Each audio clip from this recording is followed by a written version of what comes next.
다 같이 사도신경으로 신앙 고백하심으로 주일 오후 예배를 하나님께 드리겠습니다. 전능하사 천지를 만드신 하나님 아버지를 내가 믿사오며 그 외아들 우리 주 예수 그리스도를 믿사오니 이는 성령으로 잉태하사 동정녀 마리아에게 나시고 본디오 빌라도에게 고난을 받으사 십자가에 못 박혀 죽으시고 장사한 지 사흘 만에 죽은 자 가운데서 다시 살아나시며 하늘에 오르사 전능하신 하나님 우편에 앉아 계시다가 저리로서 산자와 죽은 자를 심판하러 오시리라. 성령을 믿사오며 거룩한 공예와 성도가 서로 교통하는 것과 죄를 사하여 주시는 것과 몸이 다시 사는 것과 영원히 사는 것을 믿사옵나이다. 아멘. 다 같이 찬송가 302장입니다. 내 주 하나님 넓고 큰 은혜는 함께 찬양하겠습니다.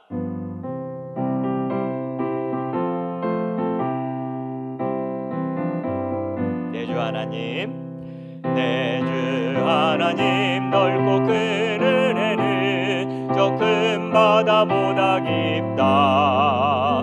너고 닷줄을 끌러 깊은 데로 저 한가운데 가보라.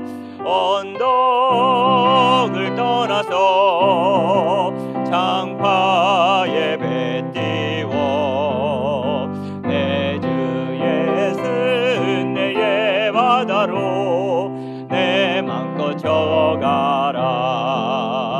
왜 너 인생은 언제나 거기서 저 큰 바다 물결 보고 금이 모르는 깊은 바닷속을 한 번 헤아려 안 보나. 언덕을 떠나서 장파에 배 띄워 내 주 예수 은혜의 바다로 내 맘껏 저어가라. 많은 사람이 얕은 물가에서 저 큰 바다 가려다가 찰싹거리는 작은 파도 보고 마음 약하여 못 가네. 언덕을 떠나서 장파에 배 띄워 내 주 예수 은혜의 바다로 내 맘껏 저어가라. 자고 가거라 이제 곧 가거라 저 큰 은혜 바다 향해. 자고 내 노를 저 깊은 데로 가라. 망망한 바다로 언덕을 떠나서 장파에 배 띄워 내 주 예수 은혜의 바다로 내 맘껏 저어가라. 아멘. 370장입니다. 주 안에 있는 나에게 딴 근심 있으랴. 370장입니다.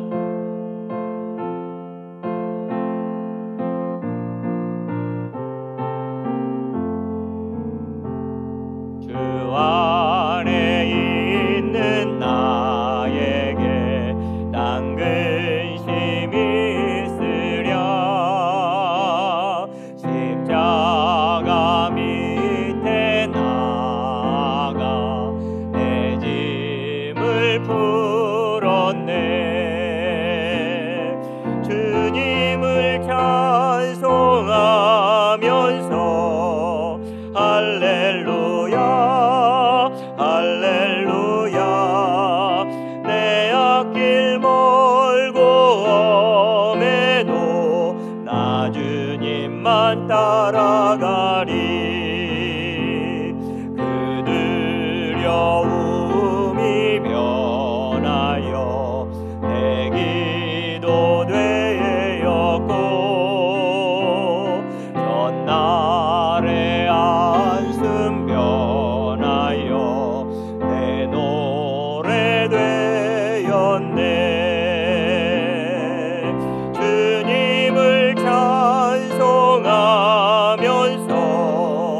할렐루야 할렐루야 내 앞길 멀고 험해도 나 주님만 따라가리 내 주는 자비하셔서 늘 함께 계시고 내 궁핍함을 아시고 늘 채워주시네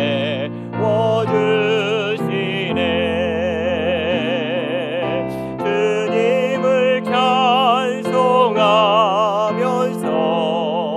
할렐루야 할렐루야 내 앞길 멀고 험해도 나 주님만 따라가리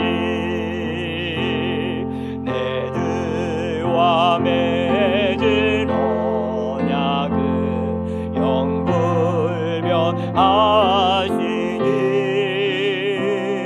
그 나라 가기까지는 늘 보호하시네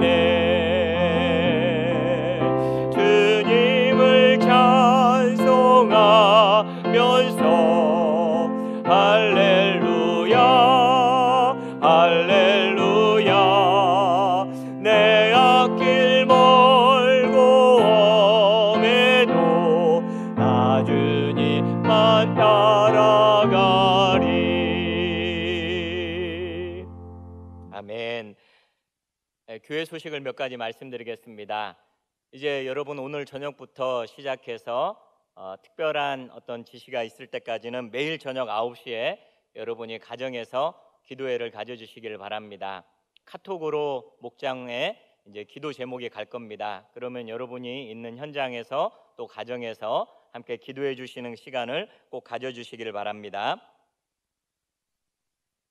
이제 이번 주에도 온라인으로 각 가정에서 예배를 드리게 되는데요. 수요 예배 또 새벽 기도회 유튜브로 이렇게 방송이 되도록 하겠습니다. 여러분이 각 가정에서 경건하게 예배에 참석해 주시면 감사하겠습니다.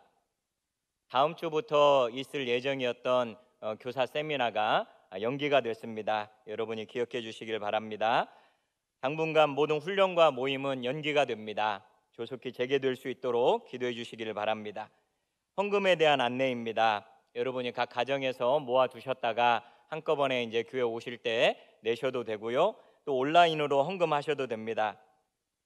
여러분의 이름과 또 헌금의 종류를 기재를 해주시고요.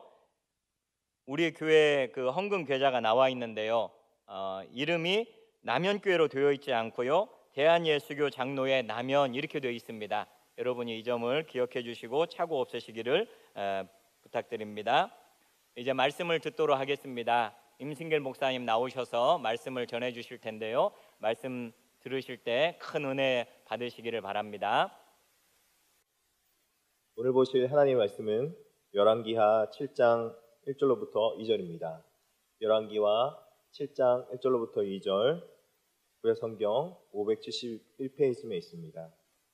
다 찾은 줄 알고 제가 봉독해 올리도록 하겠습니다. 엘리사가 이르되 여호와의 말씀을 들을지어다.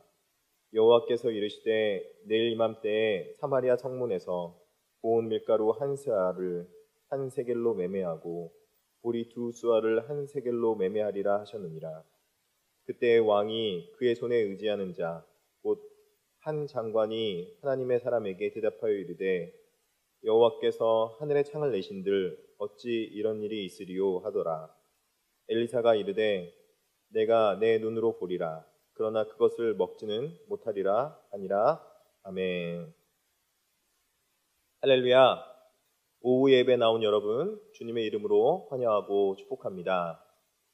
오늘은 여러분과 이렇게 영상으로 만나서 영혼의 창을 내어 라는 말씀으로 함께 말씀을 나눌 때 많은 은혜가 되기를 바랍니다.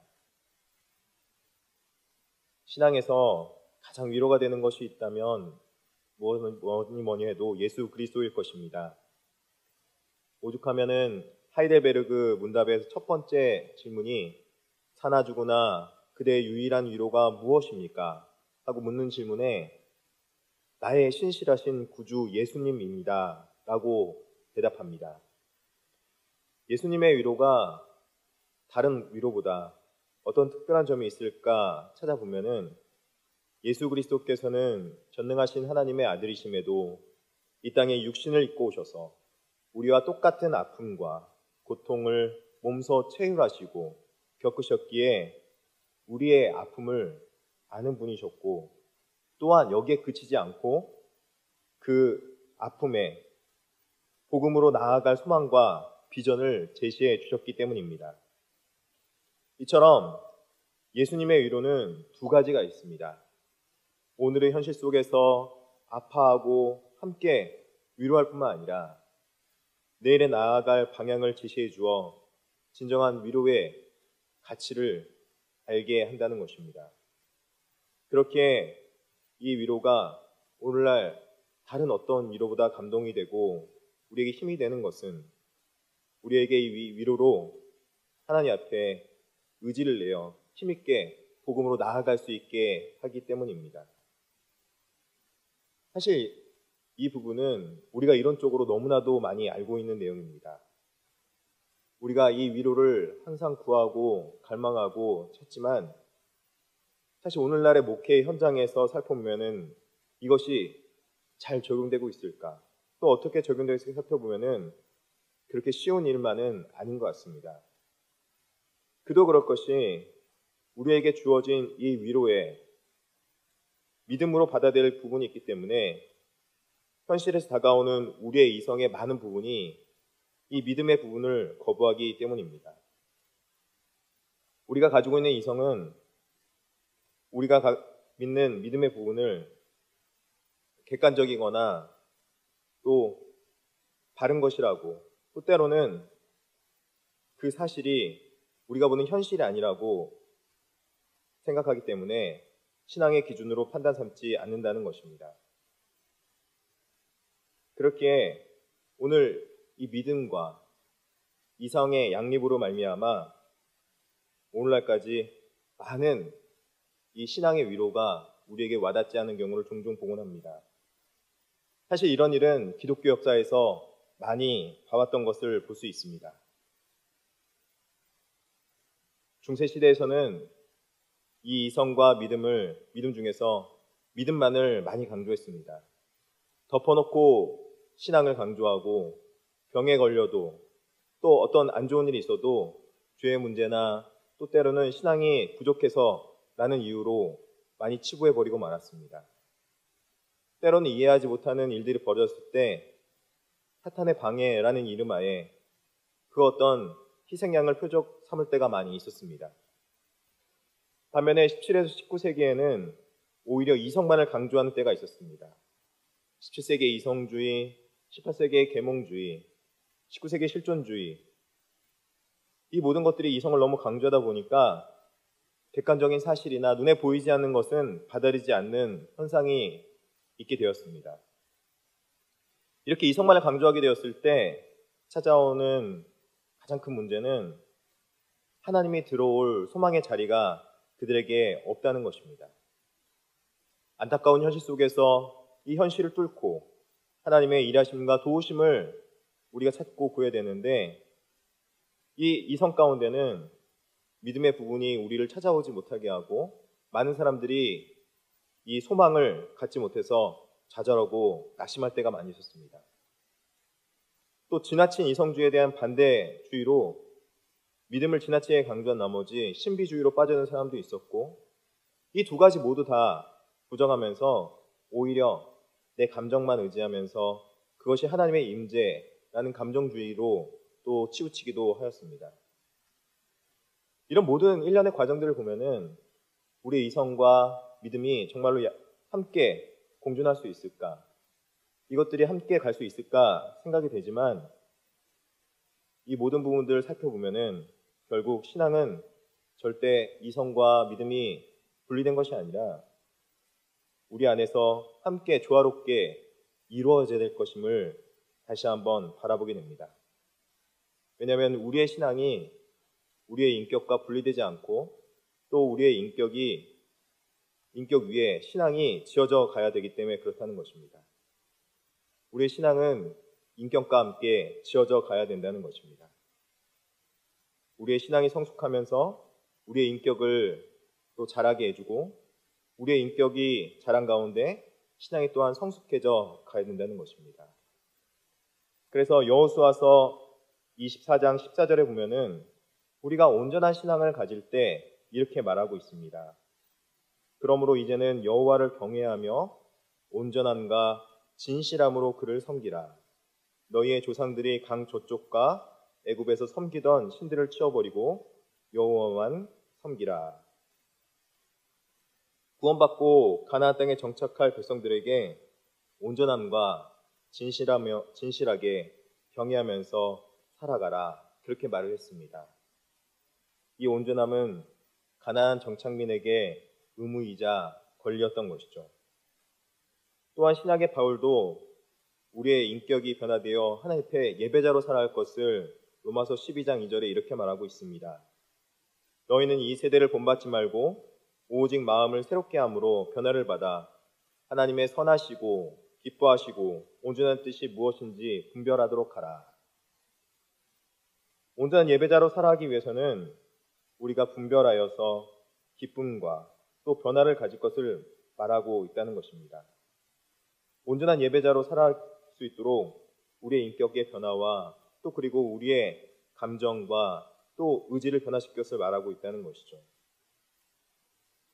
그러므로 사랑하는 성도 여러분, 우리가 그리스도 안에서 진정한 위로를 찾고 또 그리고 참된 은혜 가운데 살아가기 원한다면 우리는 이 신앙의 인격과 또 믿음이 이성과 함께 잘 조화롭게 지어져 가야 됨을 볼 수 있다는 것입니다.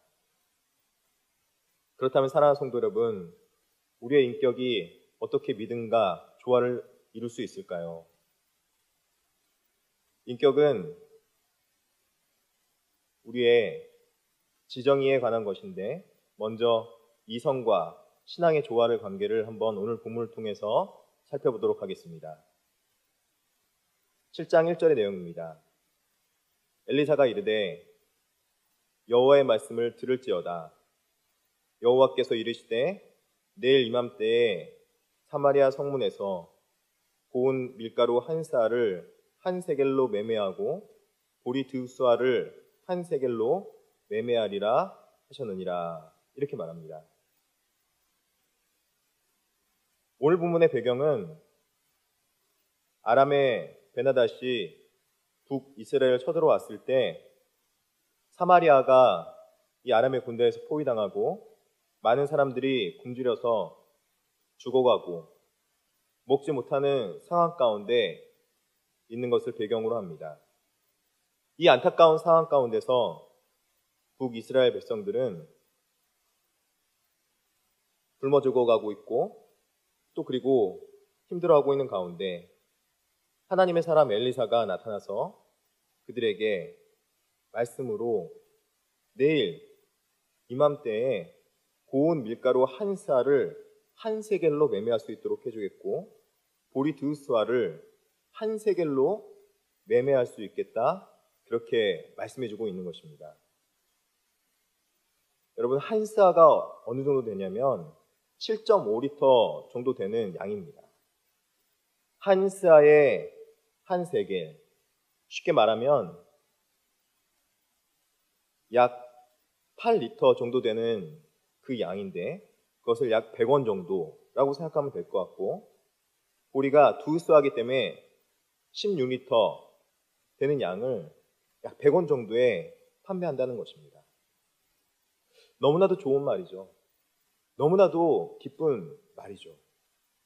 그런데 이 상황이 너무나도 터무니없이 받아들여지기 쉽지 않은 상황입니다.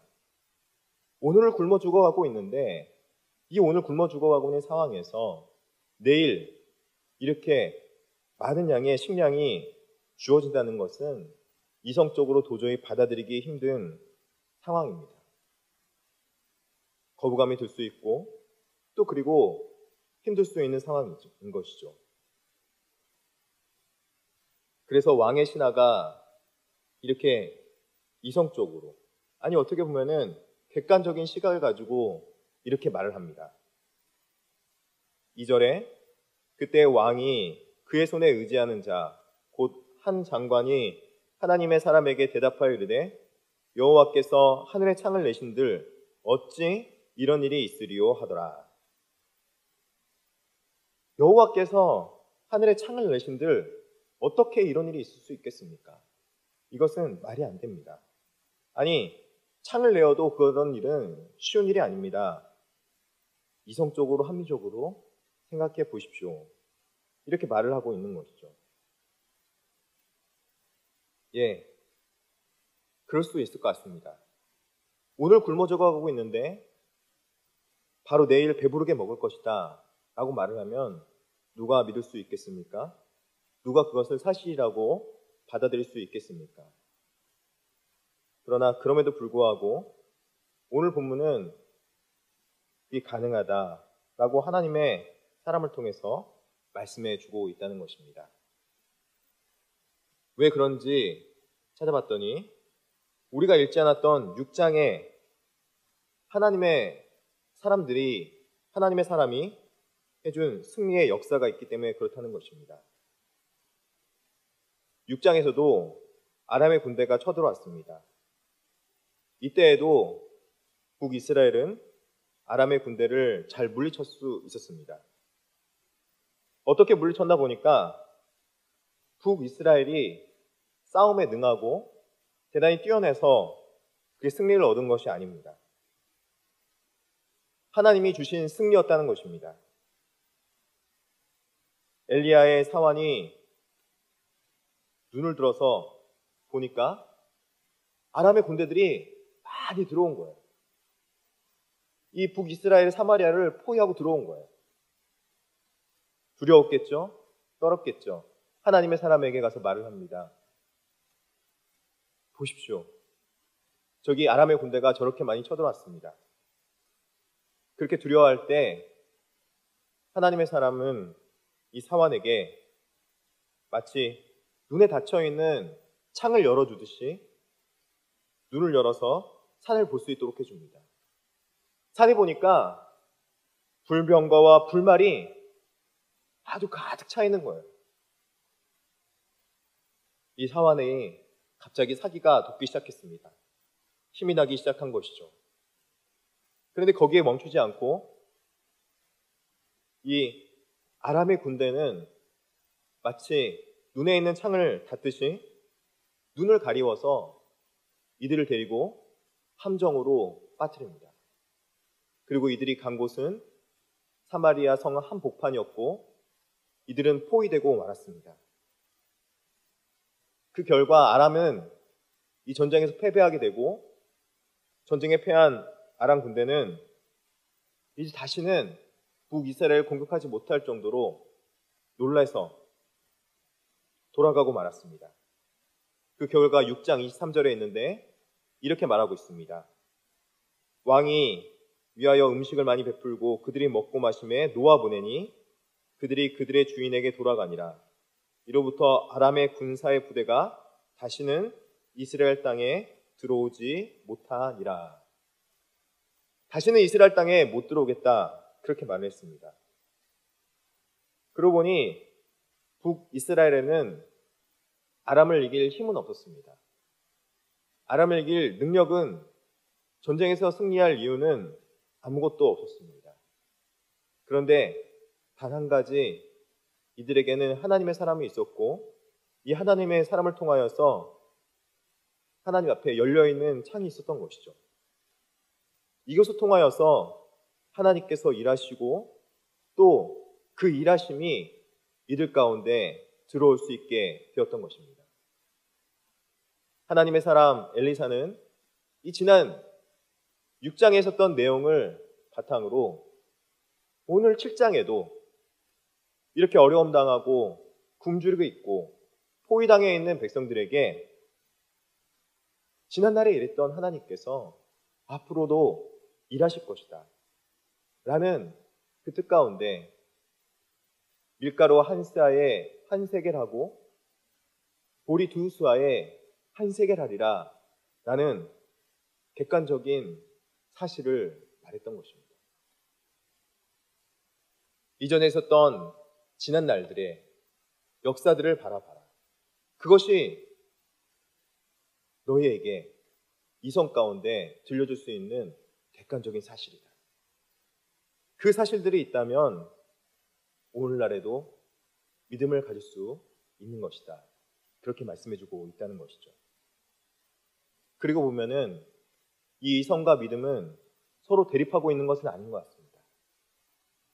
오히려 이성으로 나아갈 수 있도록, 믿음으로 나아갈 수 있도록 이성이 돕고 있는 것이고, 그 돕고 있는 가운데 믿음이 작동하고 또 움직여서 이 믿음으로 또 세상을 바라볼 수 있는 그 시각을 열어준다는 것입니다.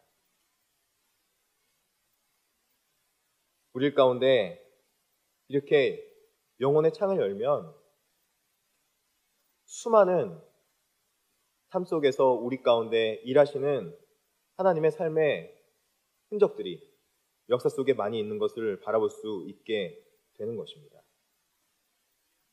그래서 로마서 1장 19절에 사도 바울은 이렇게 말하는 것 같습니다. 이는 하나님을 알만한 것이 그들 속에 보임이라. 하나님께서 그들에게 보이셨느니라.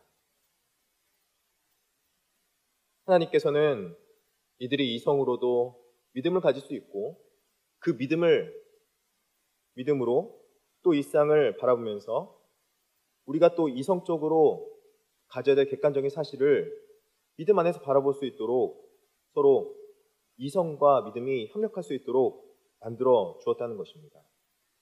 그러므로 사랑하는 성도 여러분, 우리가 이 땅 가운데 살아갈 때 우리의 생각이 이성 가운데만 머물지 말고 하나님 안에서 이성과 믿음이 함께 조화롭게 어우러져서 믿음의 눈으로 바라보고 또 그리고 그 믿음의 눈 가운데서 우리가 또 그 사실을 객관적으로 이성적으로 받아들이며 또 그 가운데 우리가 이 땅 가운데서 그 객관적으로 받아들인 사실을 믿음으로 키워갈 수 있도록 믿음을 키워가기를 주님의 이름으로 축원합니다. 우리에게는 이렇게 영혼의 창이 열려 있어야 된다는 것입니다. 이 땅을 살아가는데 우리가 영혼의 창을 열고 하나님께서 행하신 일들과 또 그리고 지난 역사들을 바라보면은 수많은 그런 하나님의 흔적들을 찾아볼 수 있는 것입니다. 지난날이 우리 삶 속에서 하나님의 행하셨던 일들은 우리가 믿음을 갖기도 전에 하나님께서 이미 우리에게 보이셔서 깨달아 알 수 있도록 해주시고 또 그것을 통해서 우리에게 믿음을 가질 수 있도록 해줄 뿐만 아니라 그 믿음이 또한 우리를 살아가는 힘과 원동력이 되어서 이 땅에서 하나님을 믿고 또 하나님을 살아가는데 조금도 부족함이 없도록 우리를 만들어주시고 가꾸어 주신다는 사실입니다.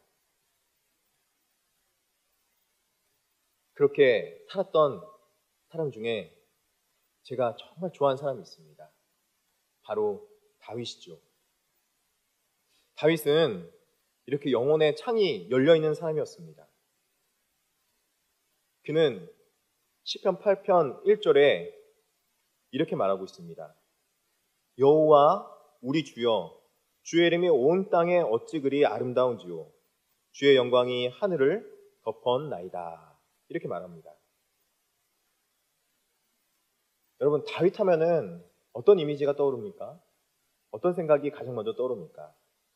저는 여러 가지 이미지 중에서 다윗이 온갖 고생을 다 하고 또 그리고 10년 동안 광야 생활하면서 어려움의 많은 과정들을 겪으면서 그렇게 살았던 것을 기억합니다.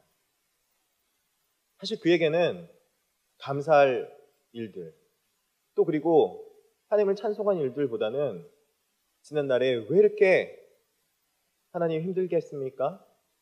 하나님 왜 이렇게 내 인생은 어려웠습니까? 라고 물어봐야 되는 그런 많은 일들이 있었습니다. 왜 하나님 나만 이렇게 고생시킵니까? 라고 묻는 일들이 더 많아야 했었던 것이죠.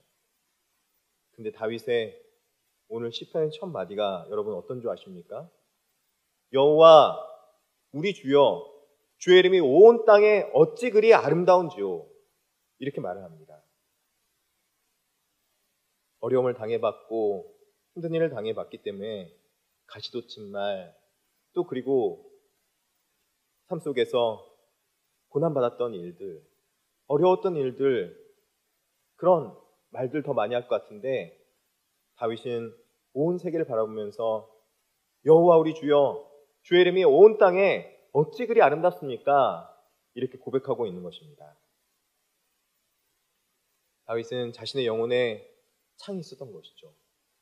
그래서 그 창을 열어서 이 땅 가운데 이성적으로 또 그리고 또 자신의 삶 속에서 임하셨던 역사하셨던 하나님을 찬양할 근거를 찾았고 또 그리고 하나님 앞에 감사할 근거들을 많이 찾았던 것입니다. 그 영혼을 향해서 들어온 하나님 앞에 감사거리 또 그리고 하나님을 찬양할 거리는 시편에 수많이 기록되어 있듯이 많은 곳곳 가운데 어떤 상황에서도 다윗은 범사에 감사하는 마음으로 살았던 것을 볼 수 있습니다. 다윗의 그런 영혼의 창에 열려있는 마음, 그 마음을 통해서 다윗은 하나님 앞에 존귀한 자로 살아갈 수 있던 것이죠. 하나님의 앞에 이렇게 하는 영혼의 창이 열려있는 자는 하나님 앞에 감사하며 찬송할 수 있는 자가 되는 것입니다. 또 다른 한 사람이 있습니다. 이렇게 영혼의 창이 열려있는 사람, 바로 다니엘입니다. 다니엘은 바벨론의 포로로 끌려가서 예배도 드리지 못한 상황이 그 가운데 올 때가 있었습니다. 불평을 할 만한 상황이었고 또 그리고 오히려 신앙을 포기할 만한 상황이었는데 다윗은 오히려 그렇게 하지 않습니다. 6장 10절에 보니까 다윗은 이렇게 고백합니다. 다니엘이 이 조소에 왕의 도장이 찍힌 것을 알고도 자기 집에 돌아가서 윗방에 올라가 예루살렘으로 향한 창문을 열고 전에 하던 대로 하루 3번씩 무릎을 꿇고 기도하며 그의 하나님께 감사하였더라. 다니엘은 지금 모함을 당해서 다리오 왕 때 왕 외에 다른 신을 섬기면 안 된다. 그렇게 말을 들었음에도 불구하고 그런 조소의 왕의 도장이 찍힌 것을 알고도 자기 집으로 돌아가서 윗방에 올라가 예루살렘을 향한 창문을 열고 전에 하던 대로 하나님 앞에 3번씩 무릎 꿇고 기도했던 것을 볼 수 있습니다. 중요하던 것은 전에 하던 대로 그렇게 창문을 열고 하나님 앞에 기도했다는 것입니다. 어떤 상황에서는지 신실했다는 것이죠. 어떤 상황에서는지 변함이 없었다는 것이죠. 지난날에 임하셨던 하나님 있기 때문에 앞으로도 그 하나님은 계속적으로 임할 것이다. 앞으로도 그 하나님은 나를 위해서 또 그리고 하나님의 나를 위해서 일하시고 계신다. 라는 그 신앙 가운데 다니엘은 창문을 열고 기도할 수 있었던 것입니다. 그래서 그의 삶의 어려운 일을 통해서 오히려 더 하나님 앞에 나아가고 오히려 더 하나님을 찾고 구하는 그런 존귀한 사람이 되었다는 것입니다. 그리고 그의 어려운 상황은 불평과 불만거리가 아니라 오히려 감사의 제목이 되었다는 것입니다. 그렇다면 사랑하는 성도 여러분,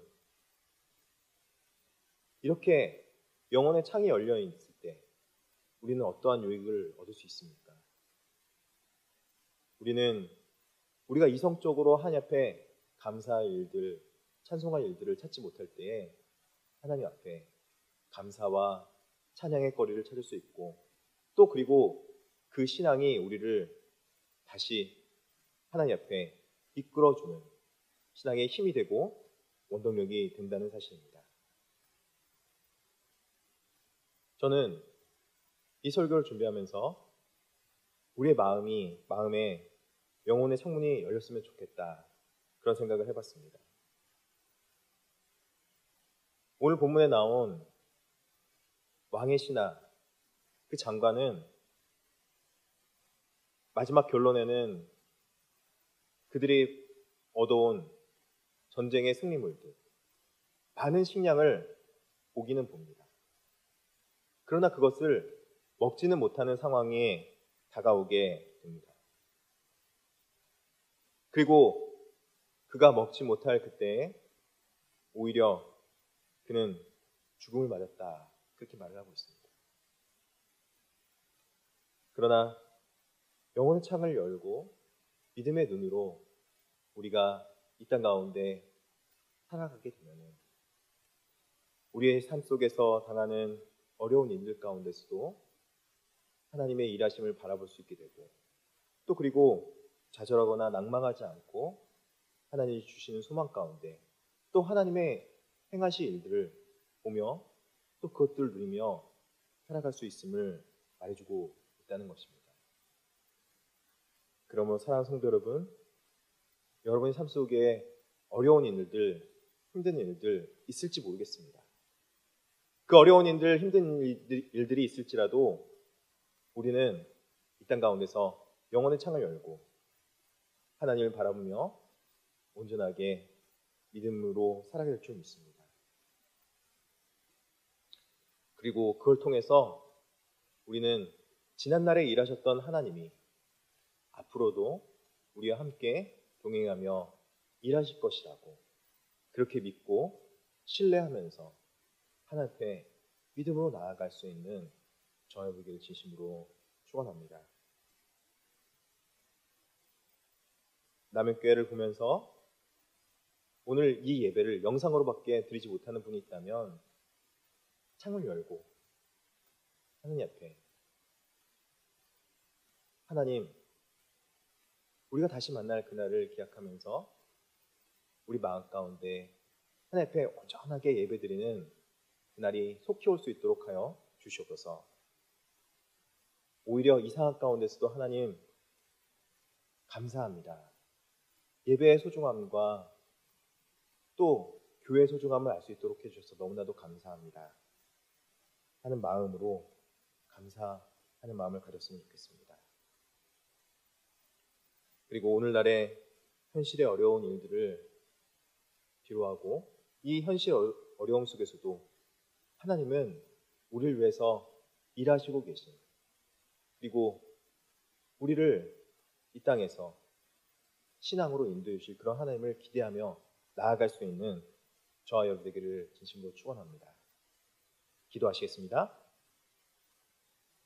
사랑이 많으시고 은혜가 풍성하신 하나님 아버지, 주님, 우리가 어려운 일 당하고 힘든 일 당할 때에도 우리 마음 가운데 영혼의 창을 낼 수 있도록 하여 주시옵소서.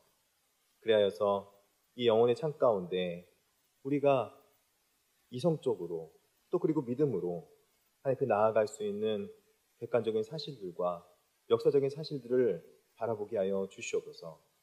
주님, 우리가 온전히 주님만을 의지하고 주님을 찾기 원합니다.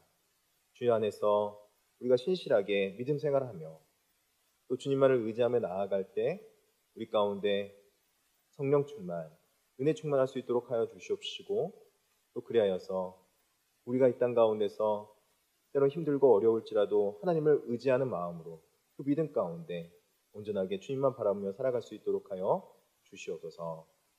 감사드리며 예수님의 이름으로 기도드립니다. 아멘. 다 함께 찬송가 301장 지금까지 지내온 것 찬양하겠습니다.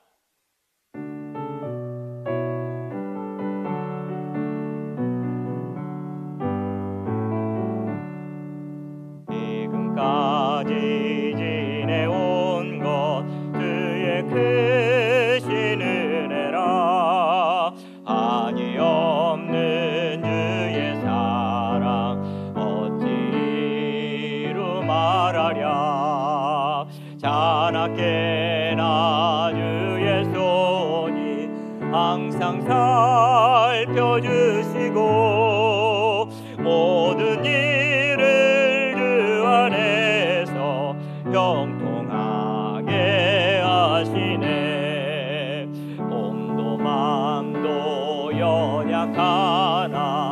새 힘받아 살았네. 불붙듯이 부시는 주의 은혜 족하다. 사랑 없는 거리에나 험한 산길에 맬 때 주의 손을 굳게 잡고 찬송하며 가리라.